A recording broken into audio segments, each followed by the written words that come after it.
AF-42 Hindi. धमाका इतना जोरदार था कि कान खड़े हो गए। दीवारों के भीतर मौजूद लोगों को ऐसा लगा जैसे एक और प्रलय का दिन आ गया हो। ये कोलाहलपूर्ण धमाके उस दिन से कम भयावह नहीं थे जब पैराडाइज द्वीप आसमान से गिरे थे। माइल्स को लगा कि उसके पैरों के नीचे की जमीन खिसक गई है और ढह गई है। लाखों टन स्टील के मुड़ने पर कैसी आवाज आती होगी। धातु के पहाड़ के ढहने पर कैसी आवाज आती होगी। खैर, ये निश्चित नहीं था कि कितने लोग आपको बता पाएंगे क्योंकि उस दिन वो आवाजें सबसे ज्यादा ध्यान खींचने वाली नहीं थीं। उन्हें बस उस दीवार का टूटना याद था जिसने उन्हें 1 साल से भी ज्यादा समय तक सुरक्षित रखा था और उस धुएं और अंतहीन आग से रेंगते हुए बाहर निकलते विकलांगों का सैलाब। यह नजारा बिल्कुल नरक जैसा था। इन जीवों ने न दर्द जाना, न थकान, न दया। अपने ही साथियों की जली हुई लाशों पर चढ़ते हुए भी वे एक पल के लिए भी नहीं रुके। उनके विचार केवल उन इंसानों के बारे में थे जिन्हें वे महसूस कर सकते थे। ये वे लोग थे जो इतने भाग्यशाली थे कि जहां वे असफल हुए थे वहां सफल हुए। ये वे पोषक तत्व थे जिनका उपयोग करके वे फिर से विकसित हो सकते थे और अपना भविष्य बदल सकते थे। माइल्स जमीन पर गिरने से बचने के लिए किसी भी चीज से चिपक गया। उसने खुद को ऊपर खींचा और रेंगते हुए उस तरफ बढ़ा जहां दीवारें अभी भी समतल थीं। लेकिन ऐसे बहुत से सैनिक थे जो उसके जैसे भाग्यशाली नहीं थे। कमान श्रृंखला पूरी तरह ध्वस्त हो गई। स्लेयर लीजन के टैंक आगे बढ़ते रहे। उनके बैरल ऊपर की ओर निशाना साध रहे थे और दीवारों के ऊपर की ओर गोलियां चला रहे थे। अफरा तफरी इतनी बढ़ चुकी थी कि लगभग तय था कि कोई भी किले की तोपों को उन पर निशाना नहीं लगा पाएगा। लेकिन जोसेफ ने कोई कसर नहीं छोड़ी। हताहतों की परवाह किए बिना उनके टैंकों की पटरियां युद्धक्षेत्र में लयबद्ध तरीके से गोलियां चलाती रहीं। शहर में अफरा तफरी मच गई थी। इनवेलिड्स की बुद्धिमत्ता या उसकी कमी के कारण उन्हें यह एहसास भी नहीं हुआ कि पीछे से एक और दल आ रहा है। वे सब आगे बढ़े और किले की बाहरी सीमा में घुस गए। अब तक शहर की आंतरिक सीमा के भीतर कुलीन लोगों को पता चल चुका था कि क्या हो रहा है। पिताजी, हमें क्या करना चाहिए? जेम्स घबराए हुए भाव के साथ अपने पिता के कार्यालय में दाखिल हुआ। आखिर तुम किस बात से घबरा रहे हो?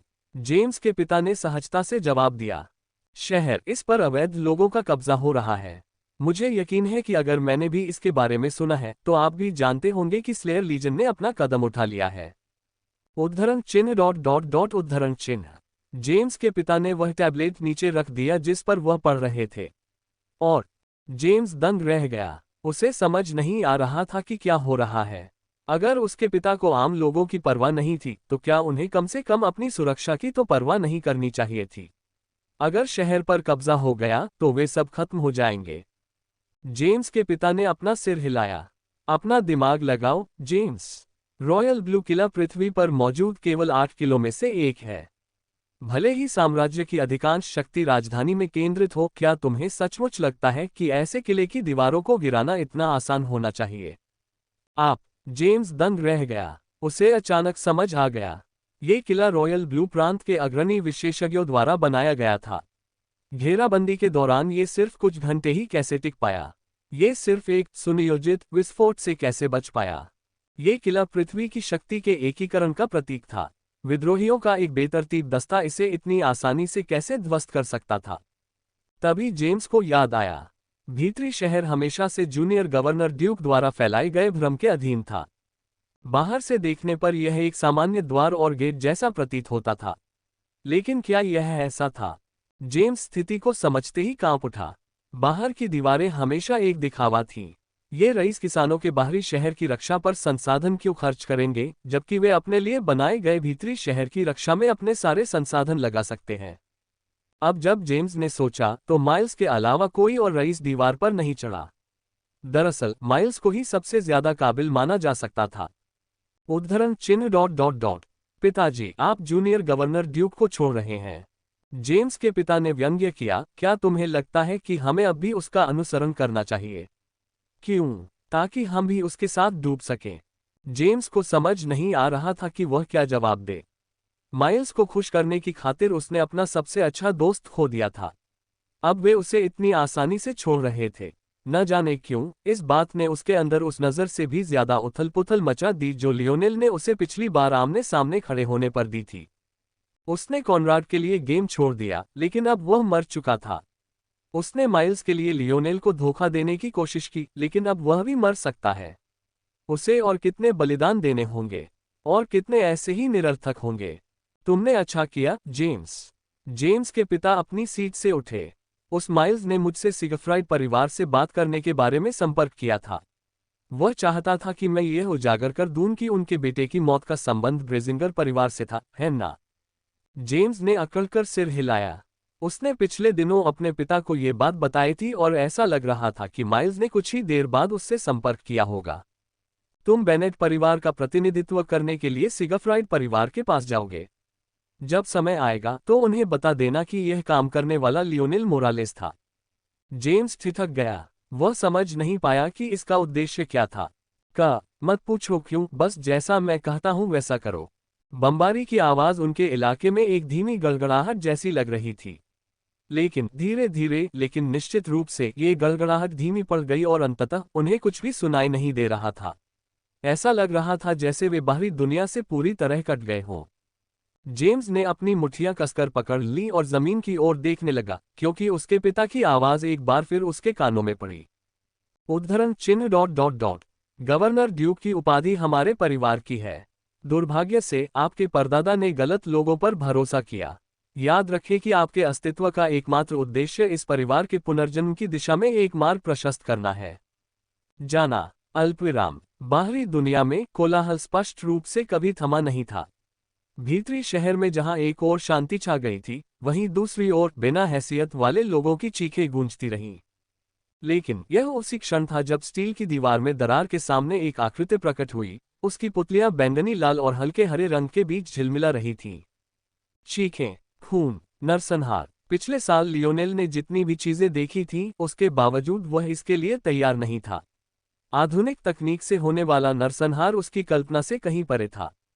अपनी इंद्रियों के साथ भय की हर घटना, बहा हुआ हर आंसू, धड़कना बंद हो गया हर दिल, ये सब महसूस करना, देखना और समझना उसकी सीमा में था।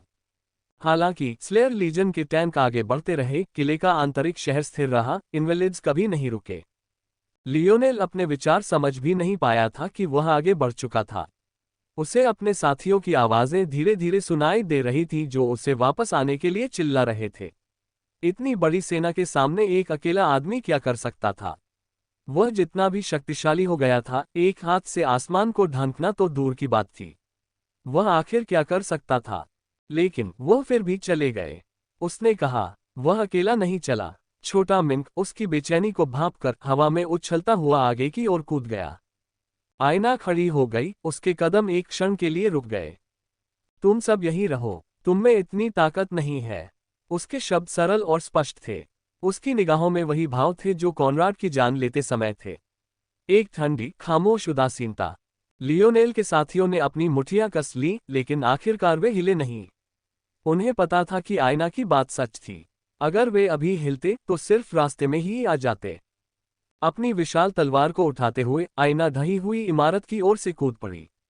अल्पविराम। आग। जोसेफ की ठंडी आवाज कॉकपिट में गूंज उठी, उसकी निगाहें और भी ठंडी होती जा रही थीं।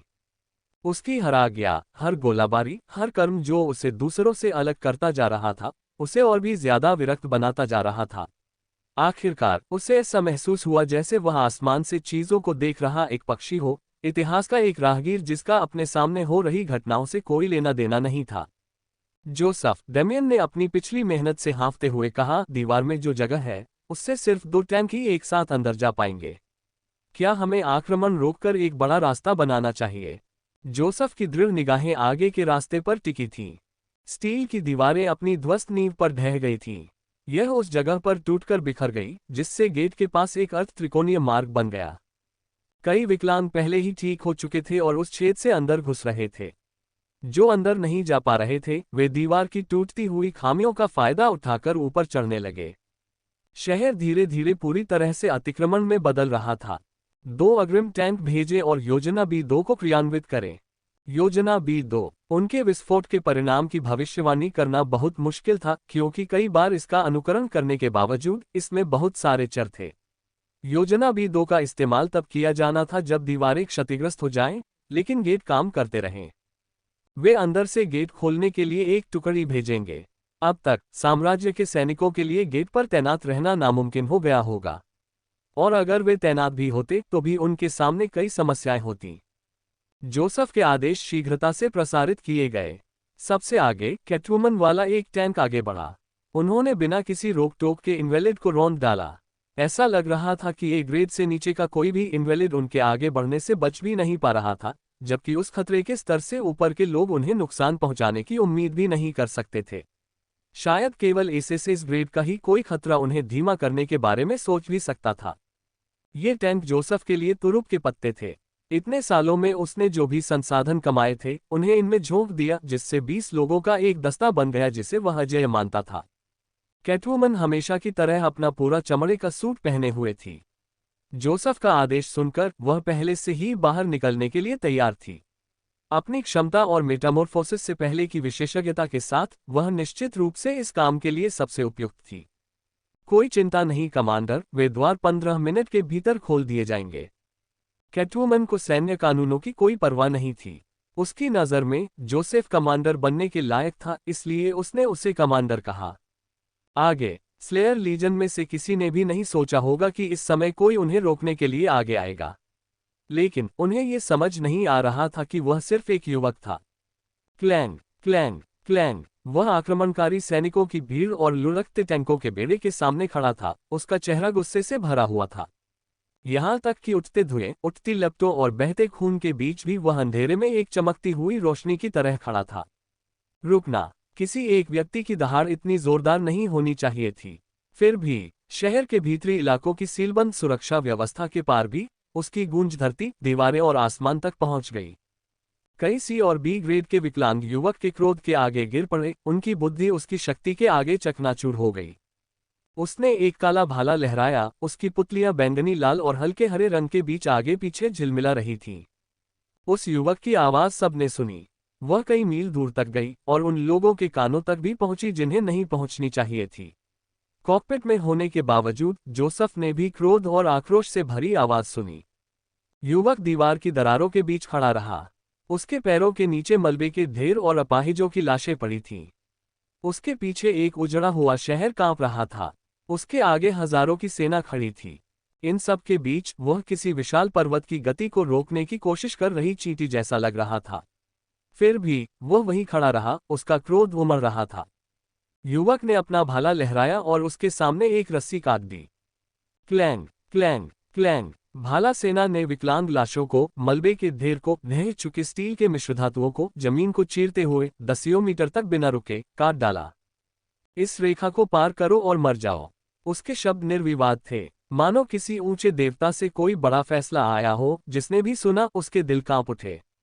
उसकी आंखों की पुतलियां अंततः धधकते बैंगनी लाल रंग में बदल गईं। उसकी त्वचा अचानक अंतहीन कांस्य रेखाओं से चमक उठी और उसके सिर के ऊपर एक प्रभामंडल प्रकट हो गया। उसके तांबे जैसे बाल लहरा रहे थे। वे इतने लंबे और मजबूत थे कि हवा में कोड़े मारने जैसी आवाज आ रही थी, और जो भी जरा सा भी उनके संपर्क में आता उसे चीर फाड़ देते। जब आवाज सुनने वालों का सदमा शांत हुआ, तभी उन्हें पता चला कि यह किसने बोला था। लियोनेल। जोसेफ की निगाहें लाल हो गईं, उसकी मानवता के साथ उसका विवेक भी चला गया। पीसकर धूल में मिला दो। जोसेफ दहाड़ा। जो कोई भी जानता था कि लियोनेल यहाँ क्यों है, उसके लिए यह बस इस किले के नागरिकों की रक्षा करने का एक साधारण मामला था। लेकिन जोसेफ और डैमियन को ये कैसे पता चल सकता था? उनकी नज़र में लियोनेल न केवल उनकी पदावनति के लिए जिम्मेदार था, बल्कि वह साम्राज्य में वापस लौट आया था और फिर से उनके रास्ते में खड़ा था।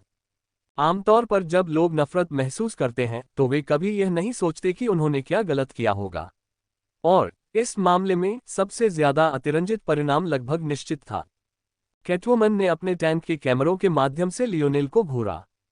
उसे कुचल दो, उसने ठंडे स्वर में अपने ड्राइवर से कहा। कैटवुमन को याद आया जब वह पहली बार लियोनेल से मिली थी। उसे उस लड़के के बारे में अच्छी राय थी, लेकिन जोसेफ के प्रति उसकी वफादारी इससे कहीं बढ़कर थी। एक ऐसे समाज में जहां केवल एक ही सच्चा शासक हो, विद्रोही सेना में शामिल होने वाले किसी व्यक्ति के लिए उसकी पृष्ठभूमि का लंबा और जटिल होना कोई आश्चर्य की बात नहीं होगी। कैटवुमन भी इससे अलग नहीं थी और उसके लिए जोसेफ एक भाई, एक पिता और उसका एकमात्र परिवार था। भले ही लियोनेल जोसेफ के ऊंचे पद से गिरने का कारण न रहा हो, फिर भी वह उसे अपने रास्ते में बाधा नहीं बनने देगी। लियोनेल ने ठंडे मन से देखा कि दो अग्रिम टैंक आगे बढ़ रहे हैं। अपने पूरे गुस्से में उन्हें शायद ये ध्यान ही नहीं आया कि इनवेलिड्स का शहर में आना कब का बंद हो चुका था।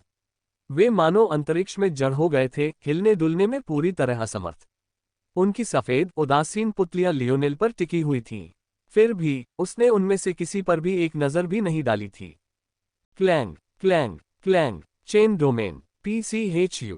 कई विकलांगों के सिर फट गए, उनके शरीर पर भ्रामक जंजीरें लिपट गईं, उनके अंत कट गए और उन्हें कुचलकर खूनी गूदे में बदल दिया गया। एक के बाद एक वे प्रकाश के कणों में विलीन हो गए और लियोनेल के शरीर में विलीन हो गए। छोटा टॉली, लियोनेल ने पुकारा। ब्लैक स्टार आयना का पीछा कर रहा था, लेकिन लियोनेल उस छोटी सी मेटल स्पिरिट को अपने साथ ले गया था। चूंकि उन्होंने सिर्फ अपने स्वार्थ के लिए आम लोगों की जान की परवाह न करने की हिम्मत की थी, लियोनेल उन्हें इसकी कीमत चुकाने पर मजबूर करेगा। टैंक आगे बढ़ते रहे। हालांकि लियोनेल को सिर्फ उनके बैरल और उनका चिकना काला बाहरी हिस्सा ही दिखाई दे रहा था, पर ऐसा लग रहा था जैसे वह उनके अंदर बैठे लोगों की आत्मा में झांक रहा हो। सपना साकार करें। लियोनेल ने टैंकों को घूर कर देखा, उनका हर टुकड़ा उसके दिमाग में प्रतिबिंबित हो रहा था। चौथे आयामी टुकड़ों की जटिलताओं के बिना लियोनेल को इसे पूरा करने में कुछ सेकंड भी नहीं लगे। जैसे ही यह बनकर तैयार हुआ, लियोनेल ने इसके हर हिस्से को एक अलग ही ड्रीमस्केप में ढाल दिया।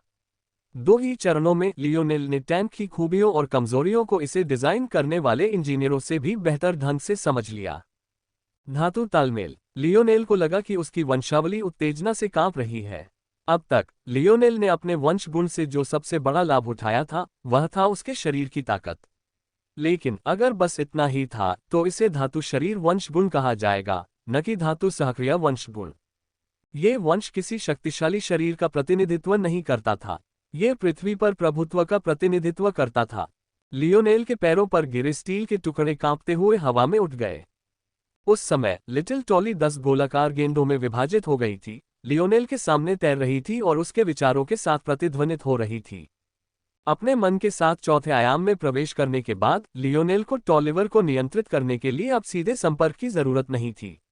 उसका मुक्त हाथ ऐसे हिल रहा था मानो वह हवा में कोई रचना रच रहा हो, और ऐसी गति और निपुणता से तालियां बजा रहा था जो मनुष्यों की सामान्य सीमाओं से परे थी। अपने दाहिने हाथ से लियोनेल ने एक चेन डोमेन को नियंत्रित किया। अपने बाएं हाथ से उसने एक मेटल डोमेन को नियंत्रित किया। जब उन्होंने कहा कि जो भी उनके द्वारा खींची गई रेखा को पार करेगा, वे उसे मार देंगे, तो वे गंभीर थे। छोटे टॉली ने लियोनेल के आदेश का पालन किया। उसके 10 गोलाकार पिंडों में से एक आगे की ओर उछला और स्टील के एक उभरे हुए टुकड़े को ढांक लिया। पलक झपकते ही टॉलिवर ने काम पूरा कर लिया। स्टील के एक ही टुकड़े से दर्जनों फुट लंबी सुइयां उभर आईं। उनके सिरे इतने तीखे थे कि उनसे टकराने वाली सूरज की हल्की किरणें भी चीरकर अलग हो जाती थीं। टैंकों की गड़गड़ाहट और भी करीब आ गई। कॉकपिट के अंदर से कैटवुमन ने लियोनेल द्वारा खींची गई रेखा पर व्यंग्यात्मक नजर डाली। उसका आदेश अब भी कायम था। लियोनेल के शब्दों और कार्यों में जरा भी बदलाव नहीं आया था। उसे पलट दो। लियोनेल की नजरें उस पल तेज हो गईं जब पहले टैंक की नली उस पार हुई। उसने उसके पटरियों के पार होने का इंतजार नहीं किया। उसने पूरे टैंक के पार होने का भी इंतजार नहीं किया। चूंकि वे अपने से कमजोरों पर दया नहीं दिखा सकते थे, इसलिए वह उन पर बिल्कुल भी दया नहीं दिखाता था। चूंकि उन्हें लगता था कि वे अपनी मर्जी से काम कर सकते हैं क्योंकि वे ज्यादा शक्तिशाली थे, इसलिए वह उन्हें दिखाता था कि शक्तिशाली होने का असली मतलब क्या होता है। लियोनेल के आसपास अचानक तापमान में वृद्धि महसूस हुई। पहले तो ये हल्का था, लेकिन जल्द ही असहनीय हो गया। लियोनेल के चेन डोमेन के संकुचन से बचने में कामयाब रहे इनवेलिड्स आग और राख की बारिश में फट गए। अग्नि तत्व अकल्पनीय गति से उसके चारों ओर इकट्ठा हो गया। एक क्षण में फुट लंबी स्टील की सुइयां राख के रंग की हो गईं जो ऊंची किले की दीवारों से मेल खाती थीं। लेकिन अगले ही क्षण वे अचानक लाल चमकने लगीं। मर जाओ, लियोनेल ने ठंडे मन से सोचा। लियोनेल का प्रभामंडल चमक उठा, मानो अपने राजा से आदेश पाकर धातु की सुइयां अकल्पनीय गति से आगे की ओर दौड़ पड़ीं। कैटवुमन की नजर से तो वह उन्हें देख भी नहीं पा रही थी। गति इतनी ज्यादा थी कि कैमरे उसे पकड़ नहीं पा रहे थे। आखिरी पल तक भी उसे अंदाजा नहीं था कि उसके साथ क्या होने वाला है। उसके चेहरे पर आखिरी भाव एक जमी हुई हंसी थी जब उसने अचानक टैंक के तेज चेतावनी वाले सायरन सुने। उसने कैमरे की तरफ और लियोनेल के उदासीन भाव की ओर देखा। वह नज़र उसके ज़हन में आखिरी याद बनकर बस गई। उसे वह नज़र याद आ गई। ये वही ठंडा भाव था जो उसने तब दिखाया था जब उन्होंने किले की नींव उड़ा दी थी। ये वही ठंडा भाव था जो उसने तब दिखाया था जब उसने बाहरी शहर में अपाहिजों को उमड़ते देखा था। ये वही ठंडा भाव था जो उसने उनकी मासूम चीखें सुनते और उनके निर्दोष खून को बहते हुए देखा था। बैंग बैंग, दोनों टैंक धातु, आग और राख की बारिश में फट गए। एक पल में वे लियोनेल की ओर बढ़ रहे थे और अगले ही पल वे अंदर से फट गए। लियोनेल को विस्फोट की तपिश अपने ऊपर महसूस हुई और उसकी तूफान में उसके बाल खड़े हो गए। लेकिन वो उदासीन भाव से वहीं खड़ा रहा। क्लैंग क्लैंग क्लैंग, एक हाथ में काला भाला लहरा रहा था, दूसरे की उंगलियां हवा में नाच रही थीं मानो युद्धभूमि के तार झनकृत हों। उसके बाल हवा में लहरा रहे थे, चांदी के 10 गोले और दर्जनों फुट लंबी सुइयां उसके सामने मंडरा रही थीं। वह एक अकेला आदमी था जो चारों ओर से बाढ़ को रोक रहा था, लेकिन फिर भी वह डटा रहा। लियोनेल एक धधकते सूरज की तरह था। ऐसा लग रहा था और दिख भी रहा था मानो वह किसी दुनिया का केंद्रीय तारा हो। यहां तक कि उसके चारों ओर की टूटी हुई स्टील की दीवारें भी भयंकर लालिमा में बदलने लगीं, जिससे उन विकलांगों को जो उसकी मौजूदगी में उस पर चढ़ने की कोशिश करते, मौत से भी बदतर अंजाम भुगतना पड़ा। यह कोई और नहीं बल्कि महिला अग्नि जादूगर के डोमेन का प्रकटीकरण था। हालांकि लियोनेल को समझ आ गया था कि इसे असली डोमेन नहीं माना जा सकता। इसके और उसके चेन डोमेन के बीच का अंतर सूक्ष्म था, लेकिन वह मौजूद था। शब्दकोश से बातचीत करके लियोनेल को पता चला कि इसे कई अलग अलग नामों से जाना जाता है। कुछ लोग इसे शैली कहते हैं, कुछ इसे मार्शल आर्ट्स कहते हैं, कुछ इसे हठधर्मिता या दाव कहते हैं। अंततः यह उस चीज की अंतिम शाखा थी जिसे लियोनेल ने इस नई विश्व व्यवस्था की शक्ति प्रणाली के रूप में वर्गीकृत किया था। जबकि वहां अनेक अलग अलग जादू प्रणालियां थीं, जिनके बीच अनगिनत शाखाएं थीं, लियोनेल ने अंततः आयामी पद्य की व्यापक शक्ति प्रणाली को केवल कुछ श्रेणियों में विभाजित कर दिया था। पहला था व्यक्ति की क्षमता। यह बाकी सब चीजों से अलग होती है और अक्सर इसे एक अनोखी प्रतिभा माना जा सकता है। कई मामलों में व्यक्ति की क्षमता उसे एक आकर्षण प्रदान करती है, लेकिन कुछ मामलों में ऐसा जरूरी भी नहीं होता। यह एक विशेष श्रेणी होती है जो अक्सर व्यक्ति की प्रतिभा के स्तर को बना या बिगाड़ सकती है। दूसरी श्रेणी में वंशानुक्रम कारक शामिल थे। ये गुण माता पिता से किसी को विरासत में मिल सकते थे या अतीत पर भविष्य के प्रभाव का परिणाम हो सकते थे। तीसरी श्रेणी थी बल। इस श्रेणी में तटस्थ बल और बल बल। चौथी श्रेणी थी यूनिवर्सल साइकिल्स। शक्ति प्रणाली की इस शाखा में व्यक्ति की लड़ने की क्षमता को समग्र रूप से बढ़ाने के लिए यूनिवर्सल फोर्स का इस्तेमाल किया जाता था। पांचवी श्रेणी आत्मिक बल या मन की थी, जबकि छठी श्रेणी शरीर को मजबूत बनाने की थी, और दोनों ही क्षेत्रों में लियोनेल ने हाथ आजमाया था। लियोनेल की वर्तमान समझ से इस शैली या मार्शल आर्ट्स या सिद्धांत को सातवीं और अंतिम श्रेणी माना जा सकता है। यह एक ऐसी समझ थी जो किसी की शक्ति प्रणालियों को एक में मिला सकती थी, उसे बढ़ावा दे सकती थी और उसे अधिकतम संभव सीमा तक क्रियान्वित करने में सहायता कर सकती थी।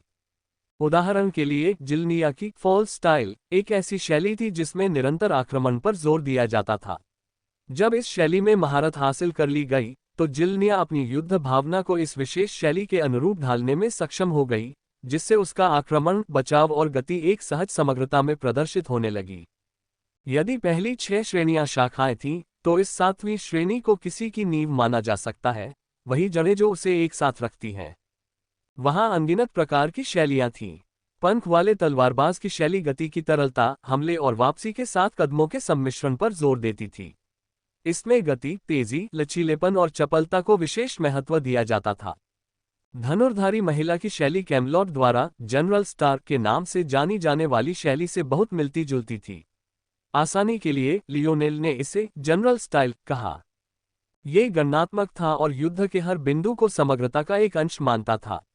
हर कदम, हर सांस और हर विचार जीत के करीब लाने के लिए था। इस शैली में ऊर्जा की कोई बर्बादी नहीं होती थी और दक्षता अधिकतम होती थी। अंतिम शैली, महिला अग्नि जादूगरनी की शैली, वह थी जो व्यक्ति को अत्यधिक गर्मी तक पहुंचाती थी। ये व्यक्ति ज्वालाओं का इतना प्रबल रूप धारण करता था कि आसपास के सभी अग्नि तत्व उसे घेरने से खुद को रोक नहीं पाते थे। इस तरह यह एक सच्चे डोमेन की बजाय प्रकाश डोमेन मंत्र की तरह ज्यादा काम करता था। हालांकि जिस तरह जलप्रपात शैली से पानी के टकराने की आवाज आसपास के वातावरण में भर जाती थी, उसी तरह ज्वाला शैली भी एक इंद्रिय पर हमला करती थी, बस इस बार यह इंद्रिय श्रवण की बजाय स्पर्श की थी। शैलियों के बीच विविधताएं अनंत और सर्वव्यापी थीं। लेकिन एक बात सच थी कि शैली चाहे जो भी हो, किसी भी समय केवल एक ही शैली का प्रयोग किया जा सकता था, जब तक कि उन्हें एक नए अर्थ में न मिला दिया जाए। ये बात तो समझ में आती है। आखिर कोई एक साथ कई सिद्धांतों का पालन कैसे कर सकता है? एक ही समय में एक ऑफिस कर्मचारी और एक एथलीट दोनों का स्टाइल तो नहीं हो सकता, है ना? कम से कम ये बात उन लोगों के लिए तो सही थी जो अपने मन को विभाजित नहीं कर सकते थे। फिर भी इस तथ्य के बावजूद कि लियोनेल इस नियम को तोड़ सकता था, उसे इसकी जरूरत महसूस नहीं हुई। ऐसा करने के लिए उसकी स्वप्न शक्ति पर बहुत ज्यादा जोर पड़ता, और ऐसी स्थिति में उसे इसकी जरूरत भी नहीं थी। वह किले के टूटे हुए प्रवेश द्वार पर खड़ा रहा, उसकी युद्ध इच्छा धधक रही थी। उसका किसी को भी अंदर आने देने का जरा भी इरादा नहीं था। जोसेफ की निगाहें शून्य हो गईं। वह बिना कुछ कहे स्क्रीन पर देखता रहा, दोनों टैंकों को आग और छर्रों के विस्फोट में गिरते हुए देखता रहा।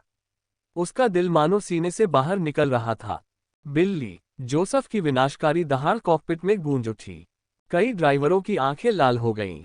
उनकी तोपें लियोनेल की ओर तान रही थीं, उनका गुस्सा अथाह पराकाष्ठा पर पहुंच रहा था। वे सब एक परिवार थे।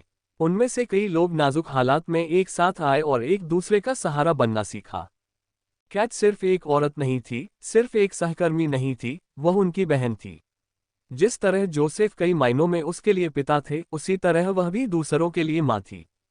क्लैंग क्लैंग क्लैंग, लियोनेल की निगाहें धधकती रहीं। उसने अपना भाला लहराया और जमीन पर एक और लकीर खींच दी। ये तो और भी आगे था और भी गहरा। इस बार उसने कुछ नहीं कहा क्योंकि बोलने की कोई जरूरत ही नहीं थी। उसका मतलब और साफ नहीं हो सकता था। अगर वे और पास आने की हिम्मत करते तो और भी ज्यादा मार डालता।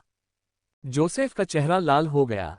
उसके बगल में डेमियन के चेहरे पर आंसू बह रहे थे।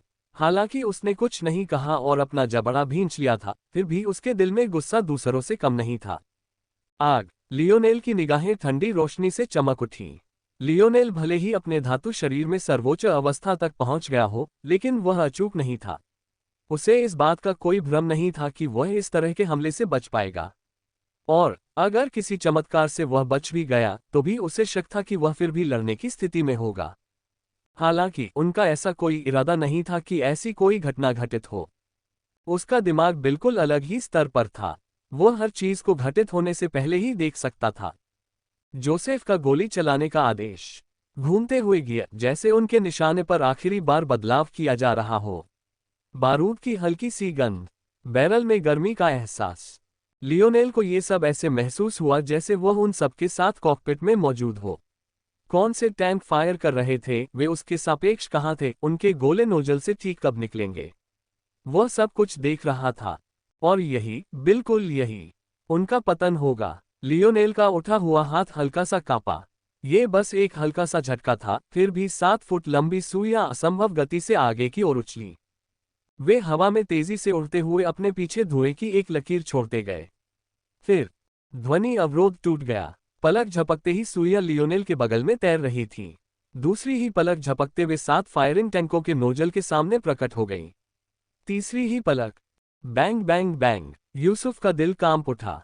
नहीं नहीं, ऐसा लग रहा था जैसे लियोनेल की उंगलियां हिलते ही उसे ठीक ठीक पता चल गया था कि क्या होने वाला है।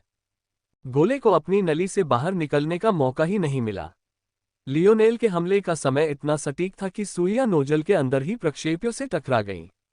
और नतीजा पहली बार से भी ज्यादा विनाशकारी था। जोसेफ अपनी कुर्सी पर धंस गया और अपने मॉनिटर को पीले भाव से घूरने लगा। वह कुछ भी नहीं कर सकता था। ऊंचे पद पर होने के बावजूद उसके पास सिर्फ उपचार करने की क्षमता थी। अगर वह लियोनेल से मरते दम तक लड़ना भी चाहता तो क्या यह संभव भी था? तभी जोसेफ की तरफ से एक करुण चीख निकली। इससे पहले कि वह कुछ समझ पाता, उसका छोटा भाई उनकी टैंक की छत के दरवाजे से बाहर निकल गया। डेमियन को लाल रंग के अलावा कुछ नहीं दिखाई दिया। उसके नीचे की जमीन ने भी उतनी ही हिंसक प्रतिक्रिया की, एक विशाल लहर बनकर उसे आसमान में उछाल दिया। उसके पास तर्क सोचने का समय ही नहीं था। उसे यह समझने का भी समय नहीं था कि उसके कर्म व्यर्थ थे। अतीत में अपने फोर्स नोड्स पूरे करने से पहले ही लियोनेल उसे हरा चुका था। उस समय लियोनेल उस राक्षस के आसपास भी नहीं था जो अब है। उनके बीच मुकाबला कैसे हो सकता है? बेशक डेमियन को अब भी लग रहा था कि ये मामले पहले से अलग हैं। उसकी क्षमता में सुधार हुआ था और उसका इस्तेमाल करने की उसकी क्षमता भी बेहतर हुई थी। लेकिन क्या उसका सुधार लियोनेल के सुधार से मेल खा सकता है? जमीन सुनामी की तरह उठी, लियोनेल को पूरी तरह से अपने आगोश में लेने की कोशिश कर रही थी। और कम से कम उसकी परछाई ऐसा करने में कामयाब तो हुई। सूरज पूरी तरह से छिप गया था। लियोनेल को बस धरती की एक लहर और उसके ऊपर खड़ा एक आदमी दिखाई दे रहा था, जो पूरी तरह से गुस्से में था। दुर्भाग्य से डेमियन के लिए, उसने पृथ्वी पर अपनी प्रवाह क्षमता का उपयोग किया। लियोनेल ने अपने हाथ फैलाए और अपनी हथेली डेमियन की ओर कर दी। मिट्टी की बेड़ी। डेमियन अचानक झटके से रुक गया। जिस धरती को वह हमेशा अपनी मर्जी से नियंत्रित कर सकता था, वह अचानक एक विशालकाय स्टील की तरह हो गई जो उसकी मदद की पुकार पर ध्यान देने को तैयार नहीं थी। आगे की ओर बढ़ने के कारण उसका शरीर लगभग उछल गया था, लेकिन तभी उसने अचानक पाया कि उसके टखने और कलाइयां जकड़ ली गई हैं तथा उन्हें भागने का भी कोई मौका नहीं मिला। डेमियन की कोशिशें उसके करीब पहुंचने से पहले ही ठप पड़ गईं। हालांकि अब वह हवा में था, उस जमीन की जंजीरों में जकड़ा हुआ जो कभी उसके कब्जे में थी, फिर भी उसे ऐसा लग रहा था जैसे लियोनेल ही उसे नीचे देख रहा हो। दुनिया एक पल के लिए एक अजीब सी खामोशी में डूब गई। शहर के अंदर चीखें और खून खराबा थम गया था। गड़गड़ाते टैंक अभी तक गेट तक नहीं पहुंच पाए थे और जो विकलांग कुछ करने के लिए इतने करीब पहुंच भी गए थे, उन्हें भी लियोनेल ने उतनी ही जल्दी मौत के घाट उतार दिया था। तभी माइल्स रेंगते हुए दीवार के एक सुरक्षित हिस्से तक पहुंचने में कामयाब हो गया था। जमीन पर धंसकर बैठा उसकी छाती भारी सांसों से भर गई। उसे कुछ पता नहीं था कि नीचे क्या हुआ था। बस एक छोटा सा सुराग उसे मिला था, वह था लियोनेल की जानी पहचानी आवाज जो शहर में गूंज रही थी। लेकिन उसे अभी तक ये पक्का नहीं हुआ था कि जो आवाज उसे बुरे सपनों में सता रही थी, क्या वह वाकई वही व्यक्ति थी जिसने अभी अभी बात की थी। लेकिन इस वक्त उसे कोई परवाह नहीं थी। वह किसी तरह बच गया था और यही मायने रखता था। अचानक एक गुर्राहट ने माइल्स का ध्यान खींचा। उसने देखा कि वह रेंगकर वापस दीवार के उस हिस्से तक पहुंच गया है जहां सफेद भेड़िया वेरिएंट इनवैलिड पिंजरे में बंद था। वे इसे दीवार से नीचे लाकर भीतरी शहर में ले जाने की योजना बना रहे थे। लेकिन जाहिर है स्लेयर लीजन ने उन योजनाओं पर पानी फेर दिया था। नीली आंखों वाला भेड़िया माइल्स पर गुर्राता रहा, लेकिन आगे नहीं बढ़ा। इस पिंजरे के बारे में उसे बहुत पहले ही सबक मिल चुका था। अपने विशालकाय शरीर के बावजूद इस जेल में उसके साथ किसी आम घरेलू कुत्ते जैसा ही व्यवहार होता था। माइल्स ने सफेद भेड़िए से नजरें हटा ली और खड़ा हो गया। ये देखकर कि वह अभी भी कैद है, उसे आत्मविश्वास का एहसास हुआ। अब तक ये सफेद भेड़िया उसका सबसे बड़ा तुरुप का पत्ता बन चुका था। माइल्स की बुद्धिमत्ता से उसे पता चल गया था कि उसे छोड़ दिया गया है। बेशक उसे शहर के अंदरूनी हिस्से की ज्यादा सुरक्षा का अंदाजा था। आखिरकार वही तो था जिसने उसे छुपाकर रखने का भ्रम फैलाया था। लेकिन उसने कभी नहीं सोचा था कि उसे इस तरह बेबस कर दिया जाएगा। माइल्स खड़े खड़े मन ही मन हंसा। शायद ये पहली बार था जब उसे उस दुनिया का सही सही अंदाजा हुआ जिसमें वह पैदा हुआ था। सबसे बुरी बात तो ये थी कि अगर वो जिंदा लौट भी आता तो उसे ऐसे दिखावा करना पड़ता जैसे उसे कुछ भी पता ही न हो। वो एक बेबस इंसान था, क्या उसे दुखी होने का हक भी था? भावनाएं और निष्पक्षता केवल ताकतवर लोगों के लिए आरक्षित थी। शक्तिहीन दुनिया में संतुलन लाने की कोशिश करना मौत मांगने जैसा था। माइल्स ने गहरी सांस ली और अपने धड़कते दिल को शांत किया। उसकी निगाहों में एक दृढ़ता थी। एक दिन ऐसा आएगा जब वह PCHU। माइल्स ने नीचे देखा तो उसकी छाती में एक बॉलिंग बॉल के आकार का खून से सना हुआ गड्ढा दिखाई दिया। उसके आखिरी विचार अभी पूरे भी नहीं हुए थे कि वह जमीन पर गिर पड़ा। उसकी आंखों में धूल उड़ रही थी। शश शश, कोई बात नहीं लिटिल वाइट, मुझे यकीन नहीं हो रहा कि इन कमीनों ने तुम्हें भी बंद कर दिया।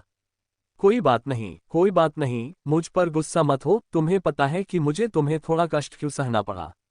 हम जल्द ही उन्हें 100 गुना पैसा लौटा देंगे। ये वो आखिरी शब्द थे जो माइल्स ने दुनिया से विदा लेने से पहले सुने थे। बदकिस्मती से ये शब्द ऐसी भाषा में बोले गए थे जिसे वह समझ नहीं पाया।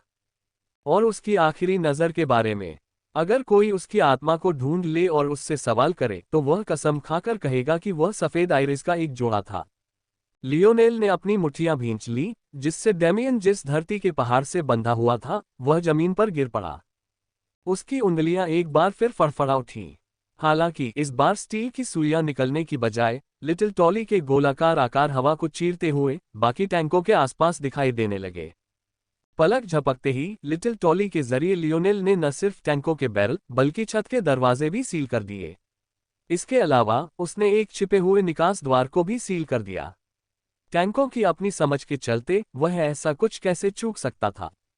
शुरू से आखिर तक स्लेयर लीजन के लोगों ने हिलने की हिम्मत नहीं की। सच तो यह है कि लियोनेल के दोबारा हिलने के बाद उन्हें लगा कि वे मर जाएंगे, लेकिन यह एहसास होने के बाद भी कि वे अपनी जान बचा लेंगे, निराशा ने उन्हें घेर लिया। एक विद्रोही के लिए साम्राज्य द्वारा पकड़े जाने का मतलब था कि उनका जीवन लगभग समाप्त हो गया था। पृथ्वी पर केवल एक ही जेल थी जो 9वें स्थान पर स्थित थी, डार्क क्लाउड प्रांत। ये कहा जा सकता है कि हालांकि निगरानी कंगन निजता का बहुत बड़ा उल्लंघन थे, फिर भी उन्होंने अपना काम किया। अपराध दर असाधारण रूप से कम थी। इसके अलावा अपराधियों का पुनर्वास भी बेहतरीन था। जिन लोगों ने छोटे मोटे अपराध या निचले स्तर के गंभीर अपराध किए थे, उन्हें अपनी जिंदगी फिर से पटरी पर लाने के लिए भरपूर मदद मिली। हालांकि जिन लोगों को अपूरणीय माना गया, उन सभी को डार्क क्लाउड जेल भेज दिया गया। ये जेल की भयावहता की कोई आम कहानी नहीं थी। इसमें यातनाओं या भयानक जीवन स्थितियों की कोई लंबी चौड़ी कहानियां नहीं थीं। दरअसल साम्राज्य ने पहले भी कई बार पत्रकारों और कार्यकर्ताओं को इस जेल में जाने की अनुमति दी थी। ये कहा जा सकता है कि एक ऐसा साम्राज्य जो अपनी 99% आबादी को मरने देने को तैयार था। विडंबना यह है कि अन्य तरीकों से भी वह मानवीय था। हालांकि हर कोई जानता था कि डार्क क्लाउड जेल में कदम रखने वाला कोई भी व्यक्ति कभी भी बाहर एक कदम भी नहीं रख पाया। पृथ्वी पर केवल 2 ही अत्यधिक सुरक्षित क्षेत्र थे जो मेटामॉर्फोसिस के लिए पूरी तरह से तैयार थे। एक था राजधानी और दूसरा था डार्क क्लाउड प्रांत। मेटामॉर्फोसिस के उतरने के बाद भी एक भी व्यक्ति बच नहीं पाया। स्लेयर लीजन के लोग अपनी कुर्सियों पर धंस गए। उन्हें पता था कि अब उनकी जिंदगी खत्म हो चुकी है। लियोनेल ने अपने हाथ नीचे कर लिए, उसकी छाती धड़क रही थी। स्थिति का विश्लेषण और आकलन करने की उसकी क्षमता का इस्तेमाल करना आसान था। लिटिल टॉली के कार्यों को नियंत्रित करना भी आसान था, लेकिन अपने चेन डोमेन का इस्तेमाल करते हुए उसे ऐसा लग रहा था मानो वह अपने बचे हुए जीवन को निचोड़ रहा हो। इससे पहले लियोनेल ने उस मानसिक जादूगर के खिलाफ अपने चेन डोमेन का इस्तेमाल बस एक पल के लिए ही किया था। इसके अलावा उस समय उसका चेन डोमेन अधूरा और अपूर्ण था। हालांकि अब उसका चेन डोमेन एकदम सही था। उसे इसे इस्तेमाल करने में बहुत ज्यादा मेहनत करनी पड़ती थी, खासकर इतनी जोरदार तरीके से जितना उसने अभी किया था। किसी लक्ष्य को रोकना एक बात थी, लेकिन उसे मौत के घाट उतार देना बिल्कुल अलग बात थी। बदकिस्मती से चूंकि उसके हाथ बंधे हुए थे, लियोनेल के पास इस तरीके को अपनाने के अलावा कोई चारा नहीं था। यदि मेरा भाला बल चौथे आयाम में होता तो यह इतना कष्टदायक नहीं होता, लेकिन लियोनेल ने आह भरी और सिर हिलाया, जल्दी से संभलने के लिए अपने 3 सितारों को घुमाया। वह जानता था कि जब तक वह 4 ऋतुओं के दायरे को नहीं समझ लेता, तब तक वह चौथे आयाम में प्रवेश नहीं कर सकता। लेकिन सच तो यह है कि उसने अभी तक कोशिश भी शुरू नहीं की थी। उसे ठीक से पता नहीं था कि कैसे करना है। लियोनेल को यह नहीं पता था कि कोई कैसे जरूरी नहीं है। जो लोग 4 ऋतुओं के क्षेत्र को अपने आप समझ लेते थे, वे अचानक ज्ञान और ध्यान पर निर्भर होते थे। लेकिन लियोनेल के जीवन ने उसे एक पल भी आराम करने नहीं दिया, इसलिए यह अभी भी अज्ञात था कि वह इस मामले में सफल हो पाएगा या नहीं। अब क्या करूं? लियोनेल को अचानक सिरदर्द होने लगा। वह यहाँ किला गिराने आया था, उसने कभी सोचा भी नहीं था कि उसे बचाने वाला वही होगा। हाँ, लियोनेल की निगाहें तेज हो गईं। उसने अपनी पीठ की ओर देखा और उसे थोड़ा सा झटका लगा क्योंकि भीतरी शहर के चारों ओर का भ्रम धीरे धीरे खत्म होने लगा था। सच तो यह था कि यह भ्रम लियोनेल की नजरों से कभी छिप नहीं पाया था, लेकिन अब इसके आसपास की स्वप्न शक्ति विलीन हो रही थी, जिससे सभी के लिए छिपे हुए सत्य को देखना संभव हो गया था। यह एक विशाल धातु का गुंबद था। इसकी लंबाई और चौड़ाई कम से कम 10 किलोमीटर तक फैली हुई थी। इसकी ऊंचाई के बारे में क्या? यह बाहरी शहर की लगभग 20 मीटर ऊंची दीवारों को भी बौना बना देता था। अकेले इस लिहाज से ये कम 1 किलोमीटर ऊंचा था। इसे केवल एक विशालकाय प्राणी के रूप में ही वर्णित किया जा सकता है। भ्रम दूर होने के साथ शहर का असली आकार स्पष्ट होने लगा। बाहरी शहर उस विशालता के सामने जो उनके जीवन का केंद्र थी, बस एक छोटा सा घेरा था। ऐसा दृश्य देखकर लियोनेल को लगा कि उसके सीने में जो गुस्सा शांत हो गया था, वह फिर से भड़क उठा। इतनी बड़ी जगह में क्या सबको अंदर आने देना वाकई इतना नामुमकिन था? क्या उन्हें ऐसा करने में इतनी हिचक थी? सबसे बुरी बात यह थी कि इस गुंबद को बनाने में इस्तेमाल की गई मिश्र धातुओं का इस्तेमाल बाहरी दीवार बनाने वाली मिश्र धातुओं के साथ एक ही सांस में सांस लेने में भी नहीं किया जा सकता था। ये चौथे आयाम की धातु के बेहद करीब था। दरअसल ऐसा सिर्फ इसलिए था क्योंकि यह तीसरे आयाम की धातुओं के संग्रह से बना था। सिर्फ मजबूती के मामले में अगर लियोनेल का विश्लेषण सही था तो इसने कई चौथे आयाम की धातुओं को शर्मसार कर दिया। फिर भी बाहरी दीवार को केवल तीसरे आयाम में ही मजबूत माना जाता था। अंतर इतना स्पष्ट था कि कोई भी हंसे बिना नहीं रह सकता था। लियोनेल के पास इस बात की परवाह करने का वक्त ही नहीं था कि भ्रम क्यों मिट गया। वह बस अपने सामने दिख रही गुंबद पर धावा बोलकर उसे चकनाचूर कर देना चाहता था। येप लियोनेल जब कुछ बेवकूफ़ी करने ही वाला था, तभी एक छोटा सा मिंक उसकी बाहों में झपट पड़ा। इस छोटी सी हरकत ने मानो उसे वापस वास्तविकता में ला दिया। लियोनेल ने ऊपर देखा तो पाया कि एना उस छोटे मिंक के पीछे जा रही थी। उसकी विशाल तलवार पर युद्ध में कोई दाग नहीं लगा था। क्या वे साफ हैं? लियोनेल ने पूछा। एना ने सिर हिलाया। जबकि लियोनेल का काम शहर में और अधिक रिसाव को रोकना था, आइना ने छोटे मिंक के साथ मिलकर शहर में घुसने वाले किसी भी रिसाव को बाहर निकालने का काम किया था। लियोनेल ने आह भरी। उसे सचमुच समझ नहीं आ रहा था कि क्या करे। उसने सिर हिलाया। शायद मुझे पहले इस दीवार की मरम्मत करने की कोशिश करनी चाहिए। लेकिन क्या मैं ये काम अकेले कर सकता हूँ? हाँ, लियोनेल ने भौहें चढ़ाईं। उसकी नज़र फिर से छोटे मिंक पर केंद्रित हो गई। लिटिल ब्लैक स्टार के चारों ओर तैरती ये छोटी छोटी धुंधली काली गेंदें क्या थीं? लियोनेल ने अपना भाला दूर रख दिया और छोटे मिंक को अपनी बाहों में उठा लिया तथा उत्सुकता से उस छोटे लड़के को देखने लगा। जब उसने काले धब्बों पर ध्यान केंद्रित किया तो लियोनेल को एक आश्चर्यजनक बात समझ में आई। उनमें से हर एक का अपना एक अलग चरित्र था। जिनकी उपस्थिति ज्यादा मजबूत थी वे बड़े थे और जिनकी उपस्थिति कमजोर थी वे छोटे थे। लेकिन सिर्फ यही नहीं था, हर एक का एहसास अलग था। उनमें से सबसे बड़ा फंसाने वाली सर्दी से भरा था।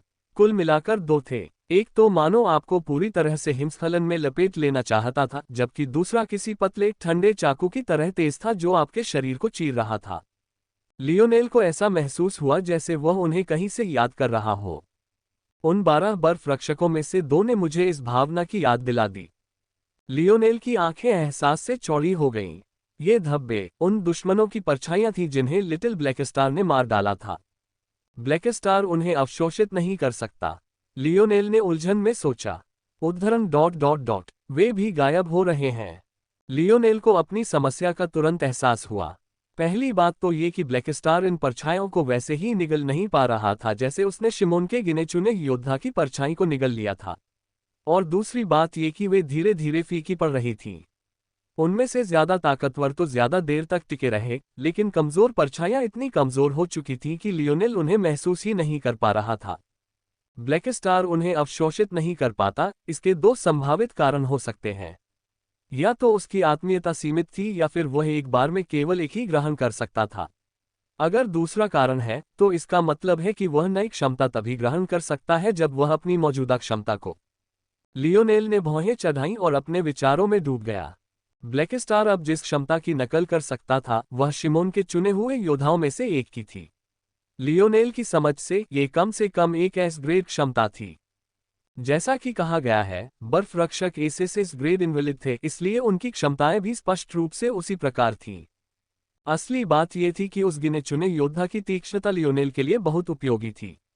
जब वह और छोटा मिंक मिलकर काम करते तो लियोनेल इस क्षमता का विस्तार कर सकता था। यही वह क्षमता थी जिसने उसे उस समय जिलिनिया की जान को खतरे में डालने में मदद की थी। बेशक उस समय लियोनेल ने जनरल स्टाइल और अपने ड्रीमर्स के बैटल सेंस जैसी कई अन्य चीजों का भी सहारा लिया था, लेकिन ये फिर भी एक महत्वपूर्ण कारक था। लियोनेल ने उत्सुकता से एक परछाई की ओर हाथ बढ़ाया। उसे एहसास ही नहीं हुआ कि आईना उसे बगल से देख रही थी और उसकी आंखों में एक उलझन भरी रोशनी थी। ऐसा लग रहा था कि सिर्फ लियोनेल और लिटिल ब्लैक स्टार ही इन तैरती परछाइयों को देख पा रहे थे।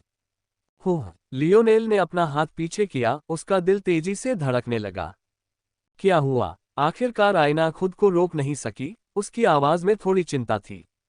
लियोनेल की बेचैनी भांपकर छोटी मिंक यहां आ पहुंची थी, इसलिए उसे पहले ही एहसास हो गया था कि उसे लियोनेल को फिर से कोई बेवकूफी करने से रोकना होगा। लेकिन यह उसकी उम्मीदों से बिल्कुल परे था। लियोनेल ने गहरी सांस ली और बातें समझाईं। उद्धरण चिन्ह ... मुझे ऐसा महसूस हुआ कि अगर मैं इसे अपने शरीर में समाहित कर लूं तो मेरे बारे में कुछ मौलिक रूप से बदल जाएगा। आप कह रहे हैं कि दूसरे लोग उन्हें ग्रहण कर सकते हैं?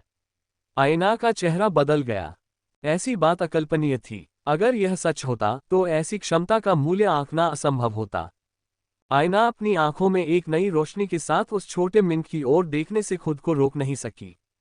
नन्हा मिंक लियोनेल के हाथों से रेंगकर उसकी बाह पर चढ़ गया और गर्व से उसके कंधे पर खड़ा हो गया, मानो दिखावा कर रहा हो। यह दृश्य देखकर आयना के दिल की गहराइयों से एक मुस्कान निकल आई। मुझे नहीं लगता कि यह इतना आसान है, लियोनेल ने धीरे से कहा।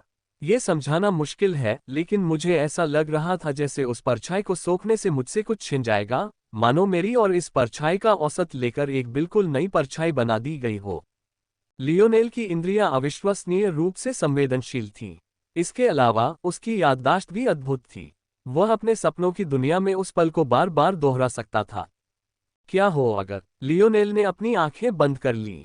आयना के आसपास होने से उसे किसी और चीज की चिंता करने की जरूरत नहीं थी।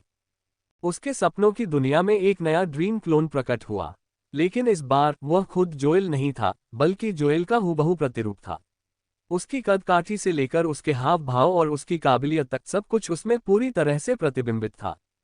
इस सफलता के बाद लियोनेल के तीसरे आयाम के सिमुलेशन की सटीकता 99% हो गई।